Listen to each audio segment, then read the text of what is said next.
बसला गेला पाहिजे. दादा ते माधुरी हत्ती आणा परत वंताऱ्यामधून. लय भावना दुखवलंय. माधुरी हत्ती हत्ती आणा हत्ती. हत्ती हत्ती काय झालं? त्याला वंतारामध्ये घेऊन गेले. ते कोल्हापूरची हत्ती आहे. लोकांची लय भावना दुखवली त्या हत्तीमुळे. अरे माधुरी हत्तीचं आहे ना? माधुरी हत्तीच म्हणलो की. त्या माधुरी हत्तीच्या बद्दल सुप्रीम कोर्टाने निकाल दिला आहे.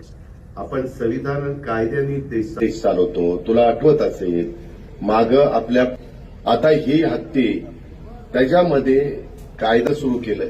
शेवटी तुम्हाला मला जसा जगण्याचा अधिकार आहे तसा पक्ष्यांनाही जगण्याचा अधिकार आहे आणि प्राण्यांनाही जगण्याचा अधिकार आहे. त्या प्रकारे त्या हत्तीणीचं झालं आणि म्हणून ती गेली. बाबा लय शेजला हत्तीणीचं लागलंय बाबा.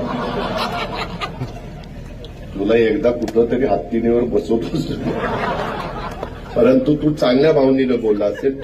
तू प्राणीप्रेमी असशील म्हणून ती भूमिका मांडली. त्याबद्दल तुझं दुमत नाही, तुझं अभिनंदन. पण मी पण त्याच्या खोलात गेलेलो होतो. त्याकरता जसं बैलगाडा शर्यत जशी आपण सुरू केली तसा काही मार्ग काढता येतोय का, अॅडव्होकेट जनरलला वगैरेंना बोलून आम्ही त्याच्यात प्रयत्न करू.